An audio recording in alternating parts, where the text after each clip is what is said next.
The explosion lifted Staff Sergeant Ellie Young off her feet and slammed her into the mud brick wall of the Afghan compound. For a moment, the world went silent except for a high-pitched ringing in her ears. Through the dust and smoke, she saw Commander James Harrison struggling to stand, blood streaming from a wound in his thigh. His M4 carbine still clutched in his hands as he fired at the Taliban fighters, pouring through the breach in the wall. Someone screamed for a medic, and Ellie realized with a jolt that she was the medic they were calling for. She pushed herself up, her medical pack somehow still attached to her back, and saw the full scope of the disaster. Half of her squad was down. The Taliban had caught them in a perfect ambush in a remote valley in Helmand province, and now they were closing in for the kill. 6 hours earlier, the mission had seemed routine. Charlie Company 2nd Battalion had been tasked with clearing a suspected Taliban weapons cache in the Koran Valley, a place the soldiers had nicknamed the Valley of Death for good reason. Staff Sergeant Ellie Young had been a combat medic for 6 years, with 3 tours in Iraq and 2 in Afghanistan. At 28, she had seen more trauma than most emergency room doctors see in a lifetime. The intelligence had suggested light resistance, maybe a handful of fighters guarding the cache. Commander Harrison had taken a reinforced squad of 12 soldiers, including Ellie, figuring it would be a quick in-and-out operation. They moved out at 4 in the morning, using the darkness to mask their approach through the valley's treacherous terrain. Ellie had always respected Commander Harrison. The 35-year-old officer from Texas had a reputation for leading from the front, never asking his soldiers to do anything he wouldn't do himself. He knew every member of his squad by name, knew their families, their dreams. He had written recommendation letters for soldiers applying to college and helped others through divorces and deaths in the family. He was more than a commander. He was the heart of the unit. As they approached the target compound, specialist Marcus Rodriguez, walking point, held up a closed fist and the squad froze. Through her night vision goggles, Ellie could see the compound ahead, a cluster of mud brick buildings surrounded by a low wall. It looked deserted, Harrison called to the Overwatch team positioned on the ridgeline above, and they reported only 2 or 3 thermal signatures inside the main building. It was the uncertainty in that report that should have warned them. The Taliban had learned to mask their heat signatures using thick blankets and underground tunnels to hide from American thermal imaging. But the mission was time-sensitive. They needed to hit the cache before dawn, when the valley would come alive with civilian traffic that the Taliban could blend into. Harrison made the call to go in fast and hard. Rodriguez breached the main gate while Thompson and Lewis provided covering fire. Ellie checked her medical supplies one final time. Bandages, tourniquets, morphine, quick clot, chest seals, everything she would need to keep someone alive long enough to reach a field hospital. She had performed this ritual hundreds of times. But it never got easier, knowing that in minutes she might be using these supplies on people she had eaten breakfast with that morning. They moved toward the compound in a tactical column, their boots silent on the rocky ground. Rodriguez placed the breaching charge on the gate while the others took covering positions. Ellie positioned herself behind Harrison, close enough to reach him quickly if needed, far enough back to avoid the immediate kill zone. The explosion shattered the pre-dawn quiet, blowing the gate inward. Rodriguez was first through, followed by Harrison and the others. Ellie entered fourth, her pistol in one hand and her medical pack in the other. The compound erupted instantly. Muzzle flashes lit up from every window, doorway, and fighting position. It was not 3 fighters. It was 30, maybe more. The Taliban had turned the compound into a kill box, and Charlie Company had walked right into it. Private First Class Danny Thompson, barely 19 years old and on his first deployment, took a round to the chest. His body armor stopped it, but the impact spun him around and a second round caught him in the neck. He went down spraying blood. Ellie was moving before anyone finished calling out that a man was down. She slid to his side, her hands already pulling out combat gauze. The wound was bad. The bullet had nicked a carotid artery. She applied direct pressure while fishing for a hemostatic agent with her other hand, keeping her voice calm despite the chaos swirling around her. Around her, the firefight intensified. The crack of AK-47s mixed with the sharper sound of American M4s, and RPGs screamed overhead, exploding against the compound walls. Through it all, she heard Harrison's voice, steady and commanding, directing his soldiers with precision. Ellie managed to stop Thompson's bleeding, but he had already lost too much blood. His eyes were glassy and unfocused. She administered morphine and dragged him behind a low wall, marking him with a casualty card for the medevac that would hopefully come. That was when the second wave hit. Taliban fighters poured through breaches. They had blown in the compound's outer walls, having hidden in tunnels and waited for the Americans to fully commit to the fight. It was a perfect trap. Harrison ordered a fallback to the main building, firing his M4 in controlled bursts to cover the squad's retreat. Ellie grabbed Thompson under the arms and began dragging him toward the building. Specialist Jennifer Mitchell appeared at her side, and together they carried the wounded soldier to the relative safety of the main structure, where the squad was establishing a hasty defense. The room was chaos. Sergeant First Class Robert Kowalski was bleeding from shrapnel wounds to his arm and face. Private Jacob White had taken a round through the calf and was trying to tourniquet himself with shaking hands. The radio operator, Corporal Sam Chun, was screaming into his handset, calling for immediate close air support and medical evacuation. The response came back grim. Nothing could fly for at least 2 hours. Weather was moving in. 2 hours in that fight was a lifetime.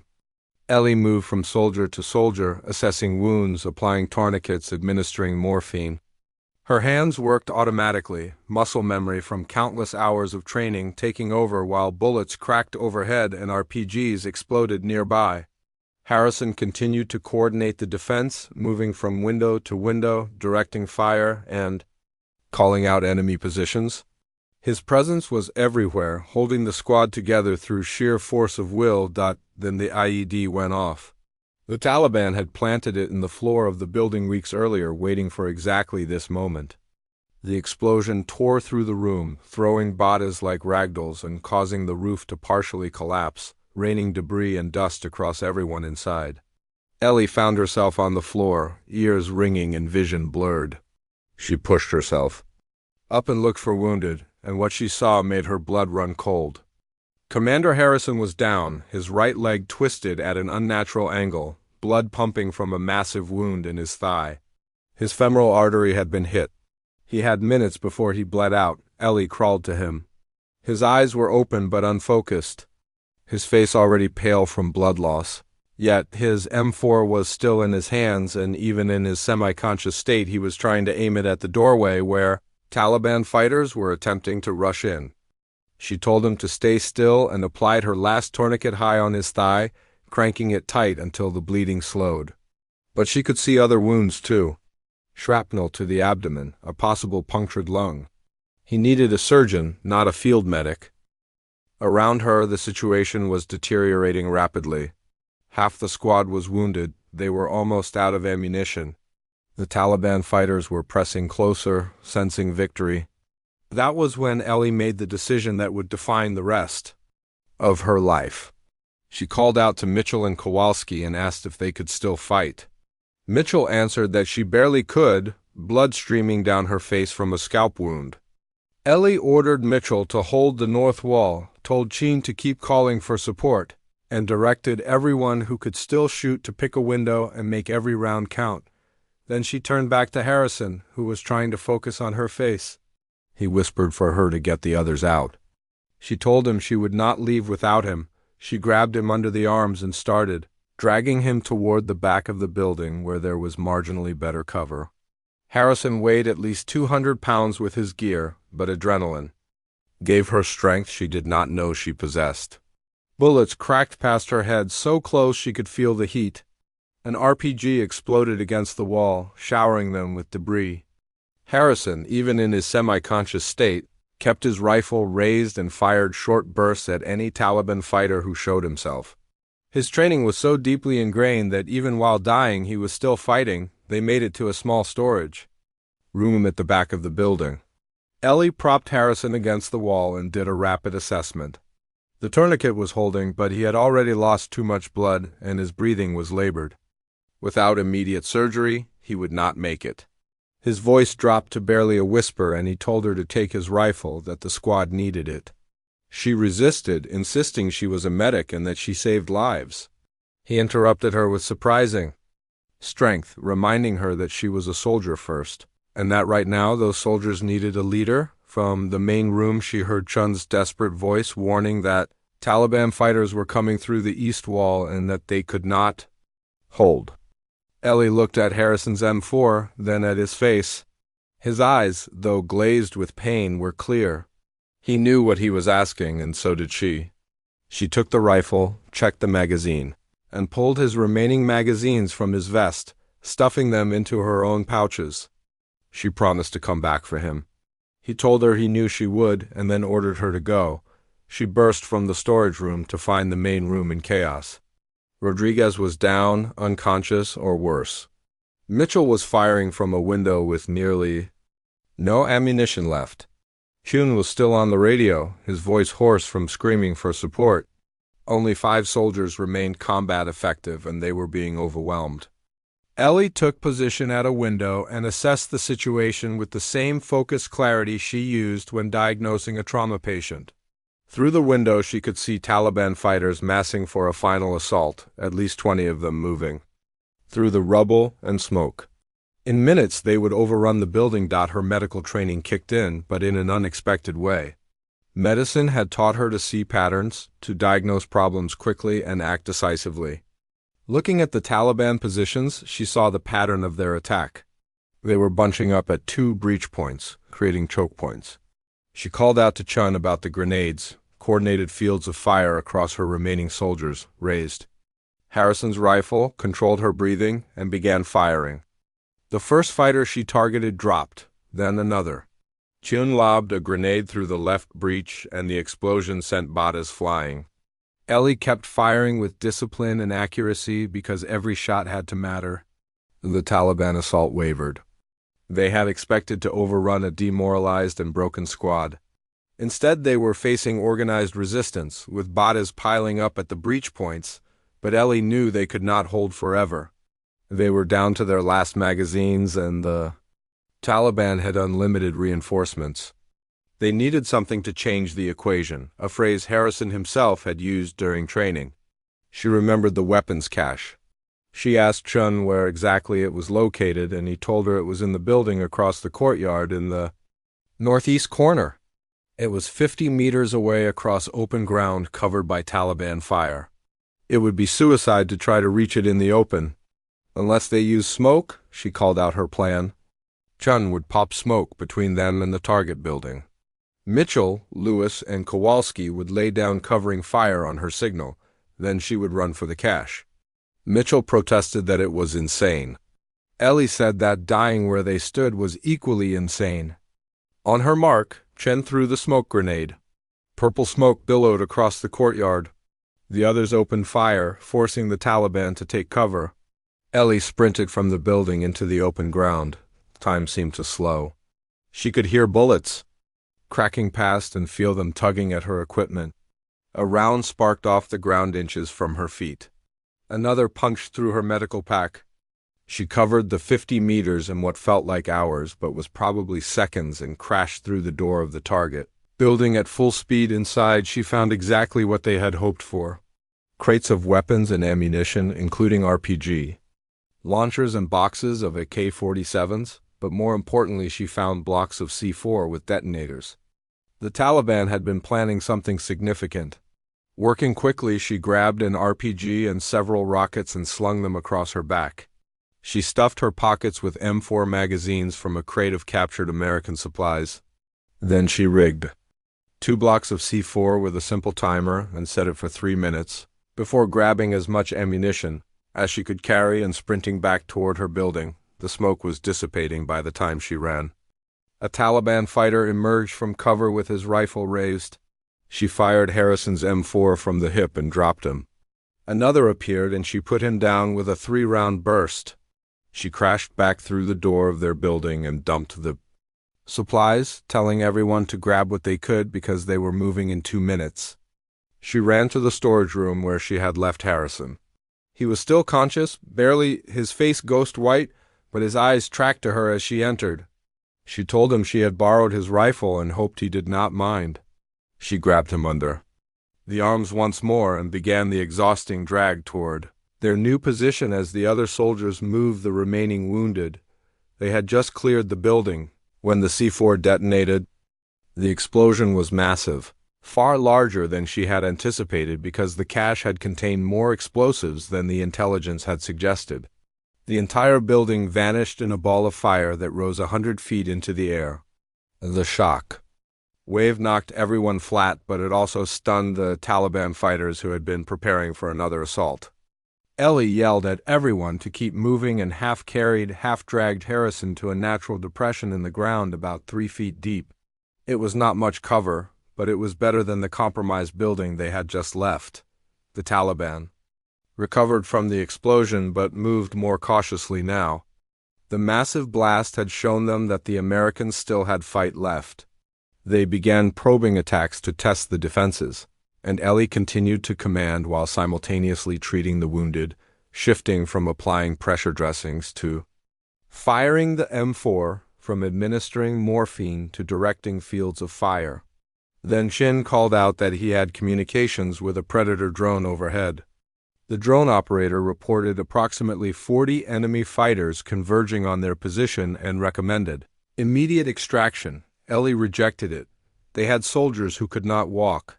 She requested close air support instead, the nearest fast. Movers were 30 minutes away. She said they would hold. She asked Chun whether the drone was armed. It was not, surveillance only. She asked about artillery and learned that fire-based lightning was about 15 kilometers out, well within range but dangerously close for their position.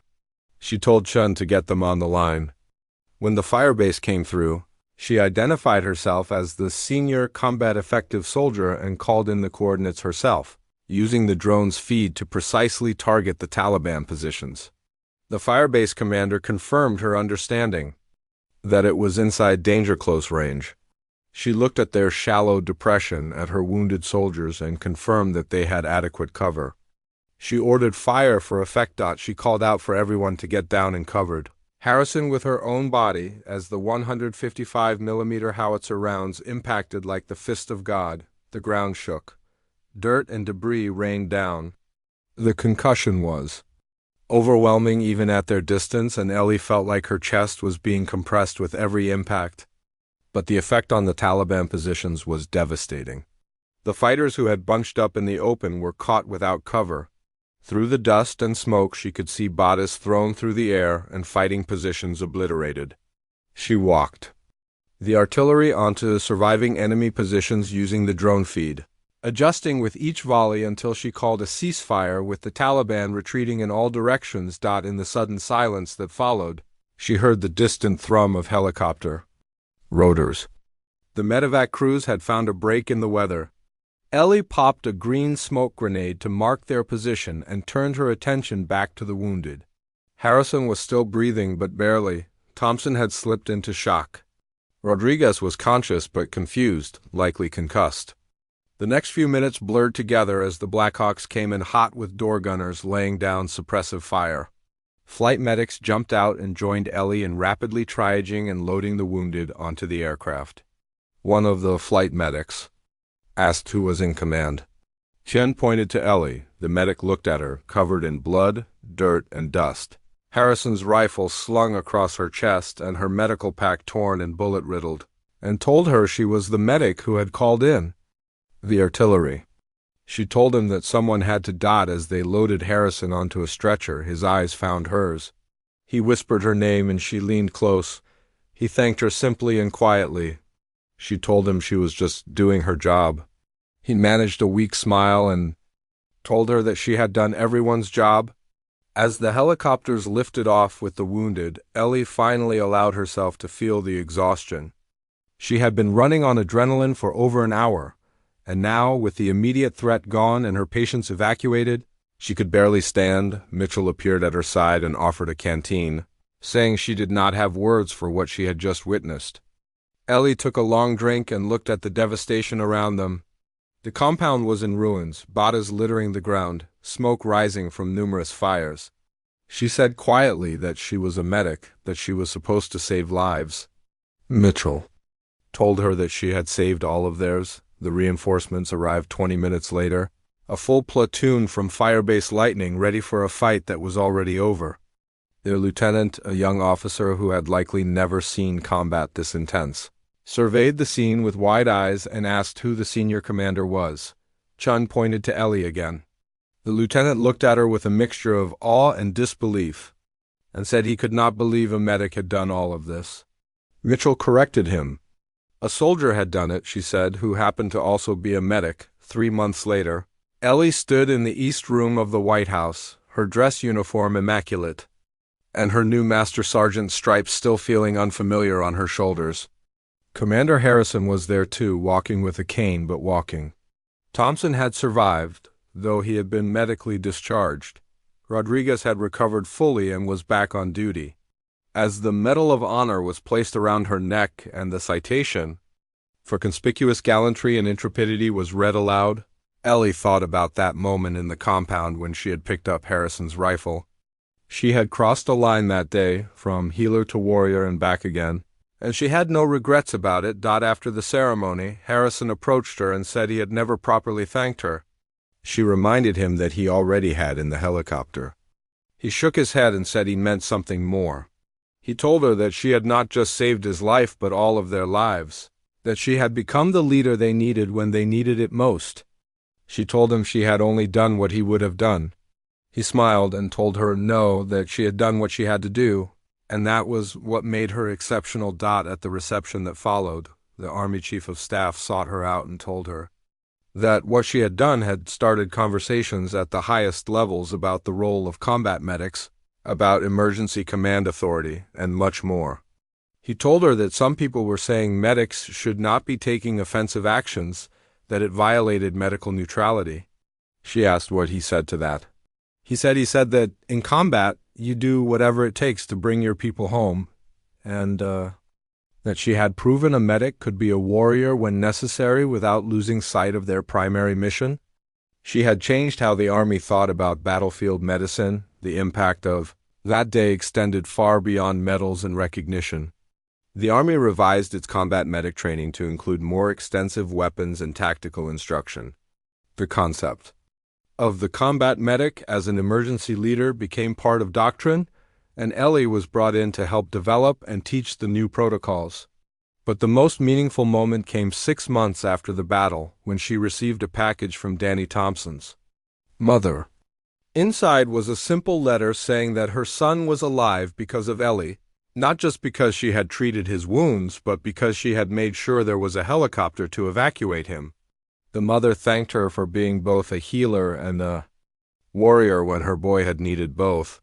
Ellie kept that letter in her pocket for the rest of her deployment. It reminded her that sometimes the best way to save lives is to be willing to fight for them. Years later, as Command Sergeant Major Young stood before a class of new combat medics at Fort Sam Houston, she would tell them that they were healers first, always, but that they were also soldiers. She would tell them there might come a time when they had to choose between treating a wound and preventing more wounds from happening, and that when that moment came, they should remember that their ultimate mission was to preserve life by any means necessary. She would show them the scars on her hands, not from combat, but from the countless IVs she had started and the pressure bandages she had applied. And then she would show them her marksmanship badge, earned on that day in the valley when she had learned that sometimes a medic's most important tool is not a bandage or a tourniquet, but the courage to do whatever needs to be done. The old tradition of combat medics as pure non-combatants had died in that valley in Afghanistan. In its place was born a new understanding that in modern warfare, every soldier might need to be a leader and every medic might need to be a warrior, and that the lines between saving lives and taking them sometimes blur in the dust and smoke of combat. But through it all, one thing remained constant: the sacred duty to bring everyone home. And on that day in Helmand Province, Staff Sergeant Ellie Young had fulfilled that duty in ways no one could have imagined.